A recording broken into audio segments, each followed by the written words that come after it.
Baik, perkenalkan dulu ya Bu, saya Maida Rahmatika. Saya mahasiswa dari Kota Kemenkes Yogyakarta.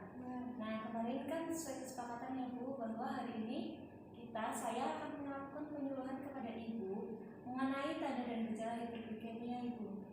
Nah, sebelumnya kan saya sudah membacakan kondisi Ibu bahwa kadar gula darah Ibu tinggi ya Bu, 350-an gitu terakhir itu dicek 350 Mbak. Oh iya, jadi di sini saya akan melakukan penyuluhan tentang hiperglikemia itu Bu.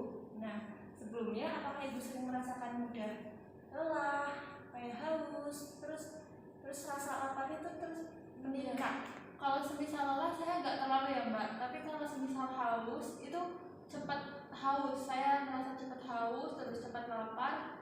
Terus kalau semisal malam juga saya banyak kencing Mbak. Itu merupakan tanda gejala dari hiperglikemia ini ya Bu. Jadi hiperglikemia ini keadaan di mana kadar gula darah itu melebihi batas normal. Yang normalnya gula darah puasa itu kurang dari 126 mg/dl. Kalau gula darah 2 jam setelah makan itu kurang dari 200 mg/dl. Begitu 200 mg. Ya. Kemarin kan Ibu 350 ya Bu, berarti itu kan melebihi batas normal kan. Jadi itu merupakan hiperglikemia. Nah, jadi mengapa sih faktor penyebab terjadinya hiperglikemia ini? Faktor penyebabnya yang pertama ada ketidakteraturan minum obat Ibu. Ini menjadi salah satu faktor penyebab terjadinya hiperglikemia. Contohnya misal pasien didosisin obat 3 kali sehari, ya. Tapi mereka kan udah bosan ya Bu, karena diabetes ini kan penyakit yang menahun. Mereka lupa atau kayak udah bosan minum obat, jadi mereka hanya minum 2 kali atau bahkan sampai 1 kali sehari saja. Itu bisa menyebabkan kadar gula darah menaik. Terus yang kedua ada kurangnya aktivitas fisik Ibu. Kurang aktivitas fisik juga bisa menyebabkan kadar gula darah naik. Nah, aktivitas fisik juga bisa untuk menurunkan kadar gula darah. Nah, itu contohnya seperti jalan, sepeda, berenang, ataupun yoga yang bisa dilakukan ya Bu. Lalu yang ketiga ada ketidakteraturan pola makan yang tidak teratur. Misal makan sembarangan, makan yang banyak manis-manisnya, makan yang banyak mengandung karbohidrat kayak nasi yang panas itu kan mengandung gula yang tinggi ya Bu. Oh, berarti nasi itu mengandung gula yang tinggi ya Mbak? Iya, kalau nasi panas itu mengandung gula yang tinggi. Nah, seperti itu Bu, faktor penyebab dari hiperglikemia. Sebelum saya lanjutkan ke pembahasan selanjutnya, tadi bisa diulang Ibu apa saja faktor penyebab dari hiperglikemia? Tadi itu kalau seingat saya ya Mbak ya. Tadi itu yang pertama nggak teratur minum obat, ya benar, tidak teratur minum obat, terus kurangnya olahraga ya Mbak ya benar, kurang olahraga, sama satu lagi itu tidak teraturan. Oh iya, ketidakteraturan pola makan. Pola makan. Ya, itu jadi sembarangan gitu ya Mbak. Ya, itu faktor penyebab terjadinya hiperglikemia ya Bu. Nah, sekarang kita akan membahas tentang gejala dari hiperglikemia. Jadi gejala hiperglikemia ini bermacam-macam ya Ibu. Kalau pasien dengan diabetes yang sudah lama, mereka itu sudah tidak terasa gejalanya, kayak udah tidak teratur karena sering terjadi hiperglikemia. Tapi kalau pasien dengan diabetes yang baru, mereka lebih sensitif.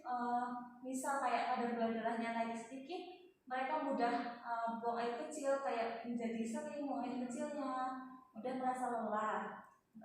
Kenapa berkaitan dengan lelah? Karena gula yang di dalam darah itu tidak diolah menjadi sumber energi. Mengapa demikian? Karena gula di dalam darah ini menumpuk, lalu sementara sel-sel tubuh itu membutuhkan gula untuk menghasilkan energi. Jadi sel-sel tubuh ini tidak terpapar gula. Jadi mereka kurang gula dan jadi merasa cepat lelah begitu Ibu. Ya. Terus faktor resiko dari hiperglikemia ini kan ada resiko infeksi ya Ibu. Nah, resiko infeksi ini pada pasien dengan diabetes ini sering buang air kecil kan Bu. Jadi meningkatkan resiko infeksi saluran kencing Ibu. Sehingga mereka mudah anyang-anyangan kayak seperti ini, buang air kecil terus gitu. Jadi gitu Ibu. Lalu pengobatan dan penanganan dari hiperglikemi ini. Ya Bu, jadi hiperglikemi ini dapat diatasi dengan pola hidup yang lebih sehat lagi Bu. Seperti tadi, olahraga yang teratur, seperti berjalan, bersepeda, berenang, ataupun yoga. Nah, lalu mengurangi makan makanan yang mengandung karbohidrat tinggi, seperti nasi putih itu tadi.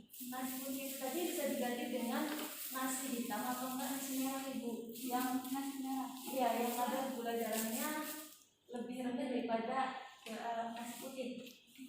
Kebetulan saya juga pernah mencoba sih Mbak nasi merah, tapi kan kadang lidah itu nggak enak ya Mbak ya kalau nasi merah ya, kayak pengennya tuh nasi putih gitu ya Mbak. Ya lebih enak nasi rasanya juga ya Bu. Nah itu harus dikurangi juga Bu nasi putih.